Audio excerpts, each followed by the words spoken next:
રાધે રાધે મિત્રો, આજે આપણે રીંગણનું ભરથું બનાવવાનું છે।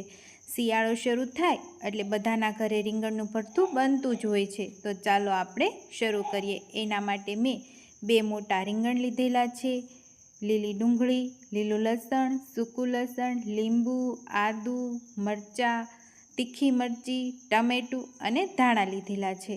તો હવે આપણે રીંગણને ધોઈ સાફ કરી અને આ રીતે ચરકા પાડીને ઉપરથી તેલ ગ્રીસ કરી લઈશું। હવે આપણે રીંગણને ચૂલે શેકવાના છે, તો ભઠ્ઠો કરીને રીંગણને શેકાવા દઈએ।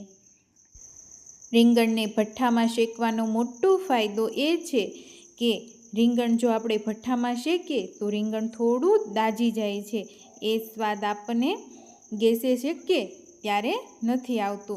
તો હવે આપણા રીંગણ સરસ મજાના શેકાઈ ગયા છે, તો એની ઉપરની છાલ ઉખેડીને સાવ મેશ કરી દઈશું। આ રીતે ચમચા વડે રીંગણને સરખી રીતે મેશ કરી દઈએ। હવે આપણે રીંગણના ભરથાને વઘાર કરવા માટે લીલી ડુંગળી લીધી છે અને એનું સાવ ઝીણું ઝીણું કટિંગ કરી લેવાનું છે। ત્યાર પછી આપણે ટમેટું લેવાનું છે અને ટમેટાનું પણ ઝીણું ઝીણું કટિંગ કરી દઈએ। ત્યારબાદ મેં અહીં 1 તીખું મરચું લીધેલું છે, એને પણ કટિંગ કરી લઈએ। સાથે લીલું લસણ છે એનું પણ કટિંગ કરી લઈશું। મેં અહીં સૂકું લસણ પણ થોડું લીધેલું છે, એનું પણ ખાંડીને પેસ્ટ બનાવી લઈએ। સાથે મેં 2 તીખી મરચી લીધેલી છે। જો આપણે તીખું કરવું હોય તો 2 મરચી લેવાની છે। આપણે રીંગણનું ભરથું ચૂલે બનાવવાનું છે, તો એના માટે એક કડાઈ લઈને તળિયાના ભાગમાં માટી લગાવી દઈશું।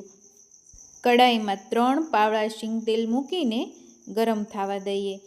તેલ ગરમ થઈ જાય એટલે અડધી ચમચી રાઈ, 1 ચમચી જીરું, 5 ચમચી હિંગ અને લસણ મરચાંની પેસ્ટ નાખીને થોડીવાર સતળાવા દઈએ। ત્યાર પછી આપણે લીલી ડુંગળીનું કટિંગ કરેલું હતું એ નાખી થોડીવાર એને પણ તેલમાં જ સતળાવા દેવાની છે। ડુંગળી સરસ રીતે ચડી જાય ત્યાર પછી આપણે ટમેટું એડ કરીશું। ટમેટાને પણ તેલમાં સાવ રાળ થઈ જાય ત્યાં સુધી ચડવા દેવાનું છે। ત્યારબાદ કટિંગ કરેલું લીલું મરચું હતું એ પણ એડ કરીને ચડવા દેવાનું છે। હવે 1 ચમચી મીઠું અને અડધી ચમચી હળદર એડ કરી દઈશું।